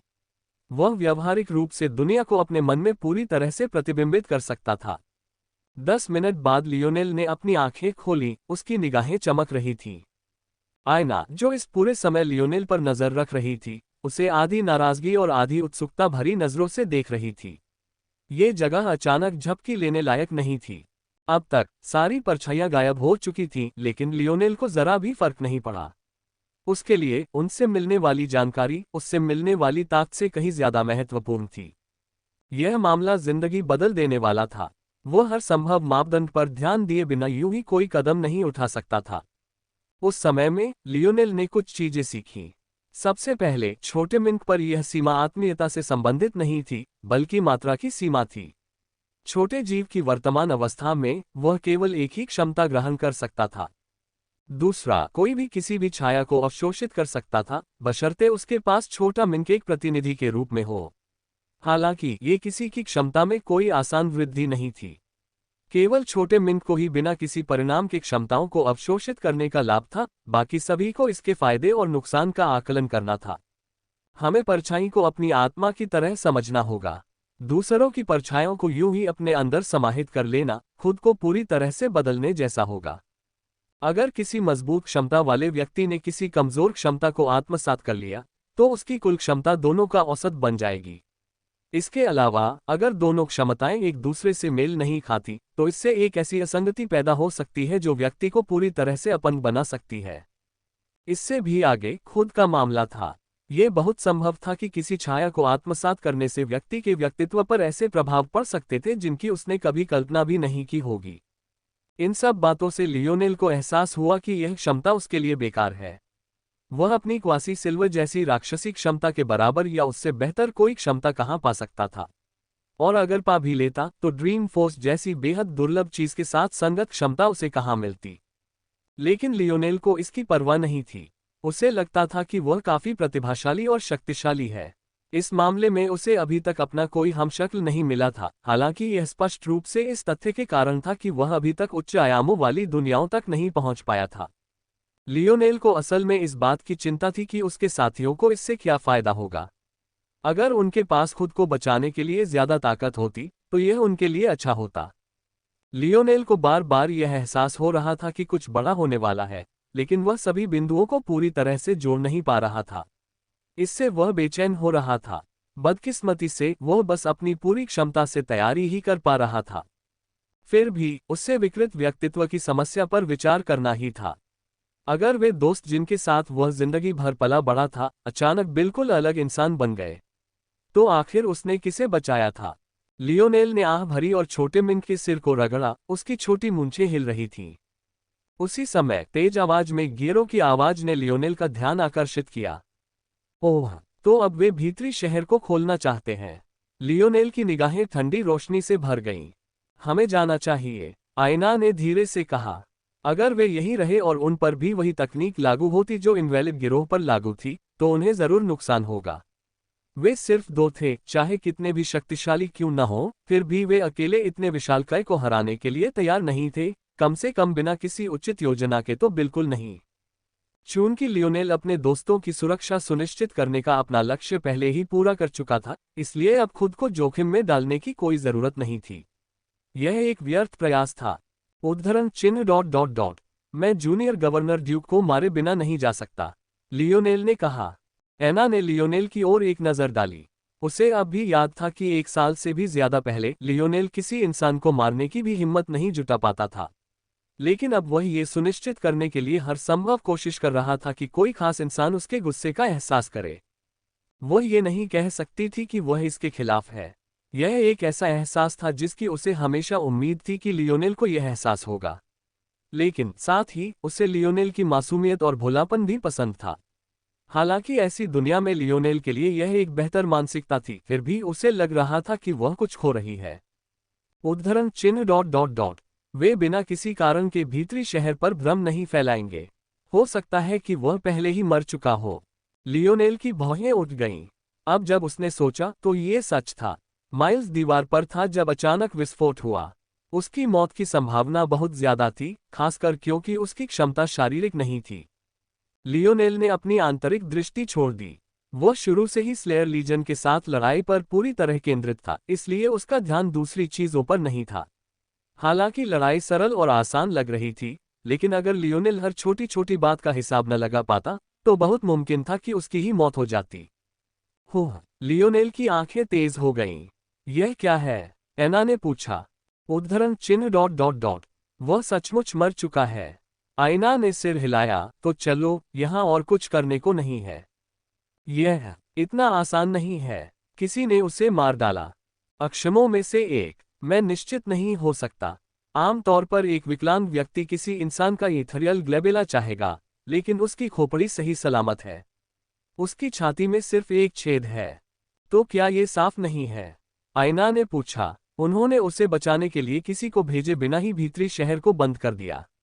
किसी ने किसी भी वजह से उसके खिलाफ साजिश रची होगी। हो सकता है कि उस समय किले पर बमबारी करने के उसके फैसले से इसका कुछ लेना देना हो। शायद। लियोनेल की आंखें सिकुड़ गईं। तभी उसकी चेतना एक खुले पिंजरे पर अटक गई। उसे याद आया कि यह वही पिंजरा है जिसमें पहले सफेद भेड़िए का वेरिएंट इनवैलिड रखा गया था। लेकिन इस पिंजरे में सिर्फ बाहर से ही नुकसान था। किसी ने उस जानवर को छोड़ दिया। लियोनेल के स्वप्नलोक में चिंगारियां उड़ती रहीं, लेकिन उसके पास अभी भी पर्याप्त जानकारी नहीं थी। उसे कुछ समझ नहीं आ रहा था कि क्या हो रहा है। युवा मिस। अचानक एक आवाज ने लियोनेल के विचारों को काट दिया। आयना के चेहरे के भाव बदल गए। अचानक लियोनेल ने पाया कि उसका हाथ किसी मुलायम चीज से खींचा जा रहा है और उसे घसीटा जा रहा है। उसने पीछे मुड़कर देखा तो यूरी अपनी ड्रेस ऊपर उठाकर उनके पीछे भाग रही थी। यह अजीब तरह से परिचित सा लगता है। लियोनेल की विचार श्रृंखला तब बाधित हुई जब वह हंसने लगा। ये दूसरी बार था जब वह और आयना यूरी से भागे थे। उसे समझ नहीं आ रहा था कि आयना उससे इतना दूर क्यों रहना चाहती थी, लेकिन उसे कहना पड़ा कि उसे इतने कोमल हाथ थामने में कोई आपत्ति नहीं है। लियोनेल इस बात को लेकर निश्चित नहीं था कि आयना के निशान केवल उसके चेहरे पर ही थे, लेकिन उसे इस बात का पूरा यकीन था कि उसके हाथ बिल्कुल सही और दोषरहित थे। क्या पतले हाथ की ओर आकर्षित होना डरावना है? लियोनेल ने मन ही मन सोचा। युवा मिस, दौड़ना बंद करो। दुर्भाग्यवश यूरी के लिए अतीत की तुलना में लियोनेल और आयना और भी तेज थे। आखिरकार वह दौड़ना बंद ही कर पाए क्योंकि वे दूर कहीं गायब हो गए। दौड़ते हुए जोड़े की जगह लियोनेल के साथी अचानक एक बार फिर मन चमकती रोशनी के बीच प्रकट हुए। उनके चेहरों पर अप्रत्याशित टेलीपोर्टेशन के कारण भ्रम के भाव थे। माइल्स ने जोएल और राज की तरफ देखा, फिर तीनों की नजरें यूरी से मिली। सबकी आंखों में एक जैसा बेपरवाह भाव था। पहली बार यूरी की छाती धड़क उठी और उसने सांस लेने की कोशिश की, उसकी आवाज में सहानुभूति की झलक थी। तीनों ने घायल बच्चों की तरह सिर हिलाया। यूरी अपने पंजों पर खड़ी हुई और उनके कंधों पर थपथपाया। आप इसके अभ्यस्त हो जाते हैं। तारांकन तारांकन। जबकि रॉयल ब्लू फोर्ट पर एक अज्ञात शक्ति द्वारा हमला किया गया था, राजधानी में दूसरे चंद्रमा के जुड़ने से निपटने के तरीके खोजे जा रहे थे। इस दूसरे चंद्रमा के प्रभाव में पृथ्वी के लिए शांति का एक पल पाना मुश्किल हो गया था। लेकिन मानो ये काफी बुरा न हो, उनकी दुनिया का विकास तेज हो गया था, जिससे बल उछाल की महामारी फैल गई थी। परिणामस्वरूप जानवरों और विकलांगों की गतिविधियां समान रूप से बढ़ गईं, जिससे वातावरण और भी अस्थिर हो गया। जानवरों और विकलांगों की भीड़ शिशु संसार पर धावा बोल रही थी। इन चुनौतियों के बीच ही इस दूसरे चंद्रमा की खबर अंततः प्रसारित हुई और पृथ्वी के सबसे शक्तिशाली पुरुषों और महिलाओं के कानों तक पहुंची। असेंशन साम्राज्य के क्षेत्र में एक राज्य का उदय। यह अस्वीकार्य था। जैसे ही इन बातों का पता चला, साम्राज्य ने युद्ध का बिगुल बजा दिया। सदियों में पहली बार उनके क्षेत्र में एक वास्तविक खतरा सामने आया था। पृथ्वी के अधिकांश लोगों के लिए उनके पास मौजूद सामान्य तकनीक तक पहुंच पाना भी असंभव था। लेकिन पिछले एक साल में साम्राज्य अपनी उपलब्धियों पर अड़ा नहीं रहा। जिन संसाधनों तक उसकी पहुंच थी, उनके साथ राजधानी तेजी से एक ऐसी समृद्ध जगह बन गई जो किसी भी अन्य चौथे आयाम की दुनिया से कम समृद्ध नहीं थी। इसके अलावा प्रौद्योगिकी तक पहुंच के बिना भी राजधानी के लोगों के लिए खजाने के बदले में यह एक आसान मामला था जो उन्हें इस दूसरे चंद्रमा की यात्रा करने की अनुमति देता था। युद्ध के नगाड़े बजने लगे। युद्ध के झंडे लहराने लगे। पूरी राजधानी में देशभक्ति का माहौल छा गया। इस अभियान के चुने गए नेता के बारे में क्या कहना है? प्रिंस नोआ फॉक्स। आयना लियोनेल को घसीटती हुई तब तक ले गई जब तक वे आसानी से 5 किलोमीटर से ज्यादा दूर नहीं पहुंच गए। उन दोनों को ये दूरी पार करने में बस कुछ ही मिनट लगे। जब आयना ने आखिरकार उसका हाथ छोड़ा तो लियोनेल हंसे बिना नहीं रह सका। वह इस पर खूब हंसा। आसमान से गिरती बर्फ और चारों ओर खाली पड़ी इमारतों को देखकर ऐसा लग रहा था मानो वे अपनी ही दुनिया में हो। आयना ने थोड़ा मुंह बनाया। उसे एहसास हुआ कि ये दूसरी बार था जब वह लियोनेल के साथ यूरी से इस तरह भागी थी। उसे सच में समझ नहीं आ रहा था कि क्यों, ये बस एक सहज बोध था। उसे अकेले ही भाग जाना चाहिए था, कम से कम तब वो उस पर इस तरह हंसता तो नहीं। तुम हमेशा यूरी से इस तरह क्यों भागते हो? वह शायद तुम्हें दोबारा देखने के लिए महीनों से इंतजार कर रही होगी और तुम्हें देखकर निश्चित रूप से खुश हुई होगी। लियोनेल को आखिरकार ये सब अजीब लगा। पहली बार तो उसने इसके बारे में ज्यादा सोचा नहीं था, लेकिन उसने ये भी नहीं सोचा था कि ये एक पैटर्न बन जाएगा। ओह, आयना हिचकिचाए। अगर तुम नहीं कहना चाहती तो कोई बात नहीं। लियोनेल ने उसे विदा किया। आयना को अपने अतीत के बारे में बात करना बिल्कुल पसंद नहीं था। वह उससे जानकारी के लिए जोर नहीं डालना चाहता था और उसे और दूर धकेलना नहीं चाहता था। नहीं, मेरा मतलब है, यूरी को मेरे पिता ने मेरी देखभाल के लिए भेजा था। लियोनेल एक क्षण के लिए ठिठक गया। आयना के पिता। ब्रेजिंगर परिवार के प्रति उसकी नफरत के बारे में सुनकर लियोनेल को लगा कि आयना के माता पिता दोनों मर गए हैं। लेकिन अब जब उसने इस बारे में सोचा तो आयना के शब्द बिल्कुल वही थे जो उस समय। उद्धरण चिन्ह ... संक्षेप में यह है कि मेरा कोई परिवार नहीं है। मेरी एक माँ थी और मेरे पिता अब मेरे साथ नहीं हैं। आयना ने साफ कर दिया था कि उसकी माँ मर चुकी है, लेकिन ऐसा लग रहा था कि उसे भी अपने पिता की वर्तमान स्थिति के बारे में पूरी तरह यकीन नहीं था। शायद यूरी का उसके पास भेजा जाना भी उसके लिए एक आश्चर्य था। आयना की आंखों में देखते ही लियोनेल को भावनाओं का एक भंवर दिखाई दे गया। झिझक, उदासी, लचीलापन, नाराजगी। आयना के ज्यादा कुछ बताए बिना भी लियोनेल काफी कुछ अनुमान लगा सकता था। शायद आयना को भी अपने पिता की मौत का यकीन था, जब तक कि यूरी अचानक प्रकट नहीं हो गया। फिर उसने सोचा होगा कि अगर उसके पिता जिंदा थे तो उसे अकेला क्यों छोड़ गए। लियोनेल इसके बारे में बहुत अधिक नहीं पढ़ना चाहता था, लेकिन जब तक ड्रीम फोर्स ने उसे अपनी मां के बारे में उन भूली हुई यादों को याद करने की अनुमति नहीं दी, तब तक वह भी ऐसा ही महसूस करता रहा होगा। सच कहूं तो लियोनेल ने पहले कभी नहीं सोचा था कि आयना के माता पिता से मिलना कैसा होगा। वह एक मिलनसार इंसान था और इस बात को लेकर ज्यादा घबराया नहीं था। लेकिन आयना के पिता के जिंदा होने की खबर सुनकर उसकी भौहें तन गईं। आखिरकार उसने पूरी कहानी समझे बिना कोई फैसला नहीं किया। लेकिन अगर एक दिन ऐसा आया जब उसे पता चला कि उसके पिता के पास कोई ठोस वजह नहीं थी। आयना ने अपना सिर हिलाया, मानो वह अपने विचारों से बाहर आ रही हो। यह कोई बड़ी बात नहीं है, ऐसा नहीं है कि मैं उससे नफरत करती हूं या कुछ और। ये कहने के बाद आयना एक बार फिर चुप हो गई। लियोनेल मुस्कुराया, तुम्हारा जन्मदिन जल्द ही है ना? आयना ये शब्द सुनकर दंग रह गई। तुम? लियोनेल ने कंधे उचका दिए। हम जिस तरह से समय सीमा में आगे बढ़ रहे हैं उसमें तारीख का पता लगाना थोड़ा मुश्किल है, लेकिन मुझे लगता है कि मैं इसे काफी हद तक समझ गया हूं। मेरा जन्मदिन ज्यादा समय पहले नहीं था, इसलिए मुझे पता है कि तुम्हारा भी जल्द ही आने वाला है। ये लियोनेल को यकीन नहीं था कि छोटा मिंक उसकी बात समझ रहा है या नहीं, लेकिन वह उत्साह से उछल-कूद कर रहा था। उसे कम से कम ये तो समझ आ रहा था कि जन्मदिन एक अच्छी बात होती है। अब जब लियोनेल ने सोचा तो उसे एहसास हुआ कि उसके पिछले 2 जन्मदिन काफी निराशाजनक रहे थे। एक माया मकबरे में बीता और दूसरा ब्रेव सिटी में प्रशिक्षण लेते हुए। आमतौर पर साल के उस समय उसके पिता उसे कोई न कोई तोहफा जरूर देते थे। मजेदार बात यह है कि अक्सर वह तोहफा उसके लिए नहीं बल्कि उसके पिता के लिए ज्यादा होता था। ज्यादातर तोहफा कोई पुरानी डीवीडी होती थी जिसमें सैकड़ों साल पुराने एनीमे होते थे। ये सोचकर लियोनेल मुस्कुराए बिना और अपना सिर हिलाए बिना नहीं रह सका। आप अपने जन्मदिन पर क्या करना चाहते हैं? आयना इस सवाल से स्तब्ध रह गई। जन्मदिन मनाएं? अभी? क्या वो पागल था? आखिर में बिना कोई जवाब दिए वह लियोनेल को घूरने लगी। वह हमेशा इतना नासमझ क्यों था? ये देखकर भी लियोनेल की मुस्कान फीकी नहीं पड़ी। ठीक है, चूंकि आपके पास कोई जवाब नहीं है, इसलिए मैं आपको आश्चर्यचकित कर दूंगा। आप? लियोनेल की मुस्कुराहट देखकर लग रहा था कि उसका उसकी बातें सुनने का कोई इरादा नहीं था। दरअसल उसकी घूरती नजर, जो आमतौर पर काफी प्रभावशाली होती थी, इस बार मानो दीवार से टकरा गई थी। हाँ, लियोनेल आयना को और छेड़ना चाहता था, लेकिन उसकी नजर आसमान में उड़ते एक पक्षी पर टिक गई। वह जानवर तेजी से नीचे उतरा और तेज रफ्तार से उस जोड़े की तरफ बढ़ा। लियोनेल ने शुरू में तो उस पर हमला ही कर दिया था, लेकिन कुछ देर बाद उसे पूरा यकीन हो गया कि उसका कोई गलत इरादा नहीं था। ये संदेश विधि कैमलॉट। लियोनेल पूरी तरह से निश्चित नहीं था, लेकिन संचार का ये तरीका पृथ्वी पर मौजूद नहीं होना चाहिए। लेकिन संदेश चाहे कहीं से भी आया हो, लियोनेल को बिल्कुल भी अंदाजा नहीं था कि उससे संपर्क कौन करेगा। पक्षी नीचे उतरा और लियोनेल की हथेली पर बैठ गया। नमस्ते प्यारे छोटे लड़के। मैंने तुम्हारे हार के खजाने पर एक छोटा सा ट्रैकिंग मंत्र लगाया है, उम्मीद है तुम्हें कोई आपत्ति नहीं होगी।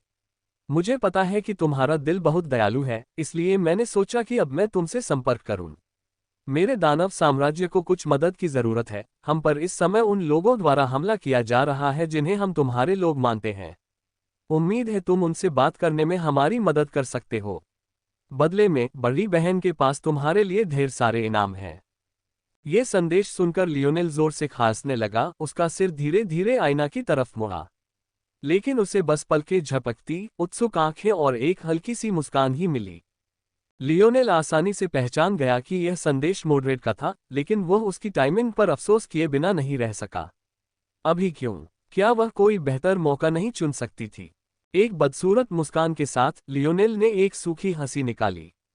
मुझे नहीं पता था कि तुम्हारी एक बड़ी बहन भी है, आयना ने कहा। उसकी मुस्कान कभी फीकी नहीं पड़ी। लियोनेल को पता नहीं था कि ऐसा क्यों हुआ, लेकिन ये शब्द उसके लिए एक घातक आघात की तरह थे। किंवदंतियां कहती हैं कि उस दिन भारी बर्फ के नीचे एक युवक की सिसकारियां सुनी जा सकती थीं। लियोनेल के बसने के बाद वह इस अचानक बदलाव से हैरान रह गया। क्या साम्राज्य कैमलॉट पर हमला कर रहा था? नहीं, शायद उसे इस बात पर ज्यादा हैरानी नहीं हुई।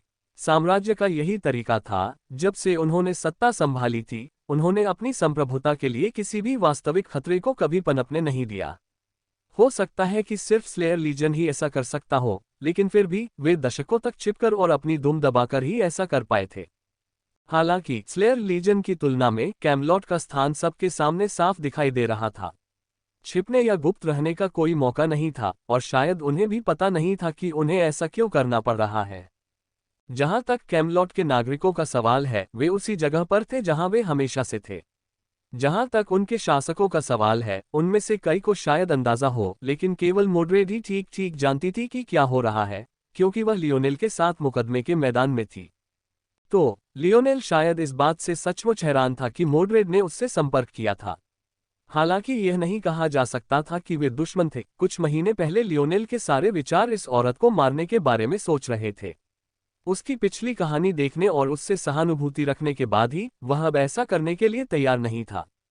लियोनेल हिचकिचाने से खुद को नहीं रोक सका। साम्राज्य कैमलॉट पर हमला कर रहा था। क्या वाकई उसे इसमें दखल देना चाहिए था? वह कर भी क्या सकता था?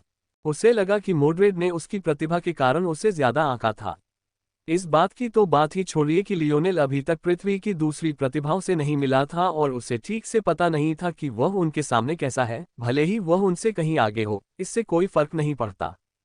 उनमें से किसी को उसका नाम भी नहीं पता था।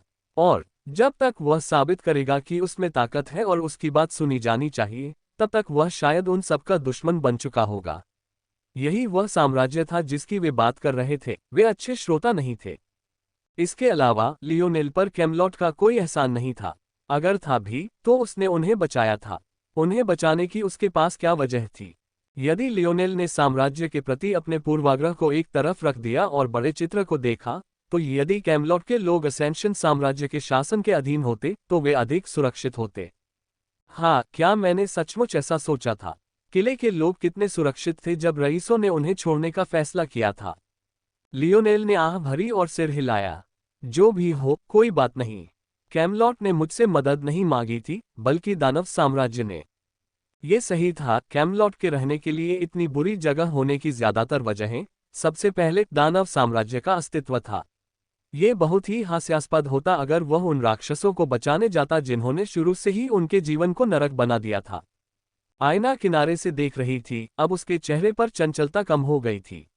वह लियोनेल के चेहरे पर संघर्ष साफ देख सकती थी, क्योंकि वह इस बात पर उलझा हुआ था कि कोई समझदारी भरा काम करे या मूर्खतापूर्ण।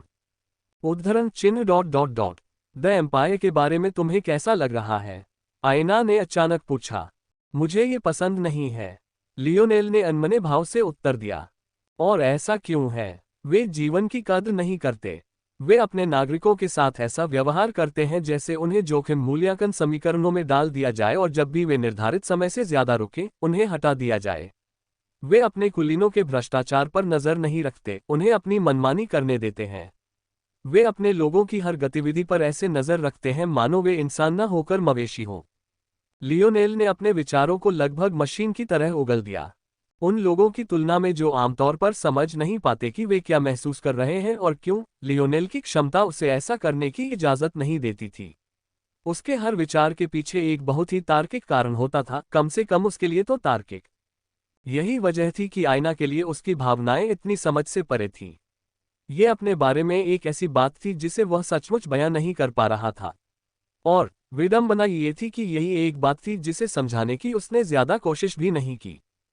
तो फिर जवाब आसान नहीं है, आयना ने मुस्कुराते हुए कहा। जब तक तुम उनके रास्ते में खड़ी हो तब तक किसी और चीज की परवाह किसे है? लियोनेल ने अपनी बड़बड़ाहट बंद कर दी। उसकी आंखें चमक उठी जब उसने आयना की ओर एक नजर डाली। तुम सही हो, लियोनेल मुस्कुराया। लियोनेल की हथेली में जो चिड़िया थी, उसके गले में एक ताबीज था। लियोनेल को यह समझने के लिए ज्यादा सोचने की जरूरत नहीं थी कि वह क्या है। ताबीज पर एक तरह की चाबी थी। बेशक ये चाबी भौतिक नहीं थी, बल्कि एक कलाकृति के रूप में बनाई गई थी। ये चाबी एक टेलीपोर्टेशन रिसेप्शन पैड के स्थान निर्देशांक को दर्शाती थी। यदि लियोनेल इस कुंजी का उपयोग बड़े पैमाने पर टेलीपोर्टेशन सरणी के मूल के रूप में करता तो वह सीधे उस स्थान पर जा सकता था जहां मोड्रेड था। इस सरणी को बनाने में मुझे कुछ घंटे लगेंगे, चलो कोई एकांत स्थान ढूंढते हैं। एना चुपचाप लियोनेल के पीछे चली गई। हालांकि लियोनेल के ऐसा करने के कारण बहुत सरल और शुद्ध थे, लेकिन आयना के कारणों को इस श्रेणी में नहीं रखा जा सकता था। उसके मन में उसकी दुनिया जितनी ज्यादा अस्त व्यस्त होगी, वह उतनी ही ज्यादा लड़ाइयों में हिस्सा ले पाएगी और उतनी ही तेजी से खुद को मजबूत बना पाएगी। यही बात उसे सबसे ज्यादा परेशान करती थी। इसके अलावा वह पूरी तरह से आश्वस्त थी कि यदि साम्राज्य इतनी बड़ी चालें चल रहा है, तो छिपे हुए परिवारों का इसमें शामिल न होना असंभव है। तारांकन तारांकन, पृथ्वी का दूसरा चंद्रमा, जिसे कैमलॉट कहा जाता है, अब भी मूसलाधार बारिश से भरा हुआ था जैसा लियोनेल के जाने पर था। हालांकि इस बार यह एक बड़े पैमाने के युद्ध में बिखर गया था जैसा उसने बहुत लंबे समय से नहीं देखा था। चांद की टोह लेने के बाद साम्राज्य इस नतीजे पर पहुंचा कि सबसे अच्छा निशाना दानव साम्राज्य होगा। उनकी समझ से राउंड टेबल के 6 शूरवीरों और 2 थ्री स्टार मैगी को खोने के बाद कैमलॉट का साम्राज्य काफी कमजोर हो गया था। ऐसी कमजोर स्थिति में यदि साम्राज्य ने आक्रमण किया और उस खतरे को समाप्त कर दिया जो सदियों से उन्हें परेशान कर रहा था, तो कितने लोग स्वेच्छा से राजा आर्थर के शासन को छोड़ना चाहेंगे। कैमलॉट की निर्जन भूमि की ओर देखते हुए सफेद सुनहरे बालों और चमकती पन्ने जैसी आंखों वाला एक जाना पहचाना युवक भारी बारिश के बीच खड़ा था। हालांकि उसकी ओर आती हर बूंद एक सुनहरे अवरोध से टकराकर वापस लौट जाती और बिखरते हुए प्रकाश के चमकते कण बन जाती। अपने दादा की उपस्थिति की तुलना में नूह का व्यवहार कहीं अधिक संयमित और शांत था। हालांकि उसमें एक राजकुमार से अपेक्षित अहंकार का अभाव था, फिर भी उसमें श्रेष्ठता का एक स्वाभाविक भाव था जो उसकी हड्डियों तक समाया हुआ था। महाराज, बैठक शुरू हो रही है। नूह ने सिर हिलाया और मुलायम काले भालू के फर से ढके एक बड़े तंबू की ओर चला गया। वह भी बारिश से अछूता लग रहा था।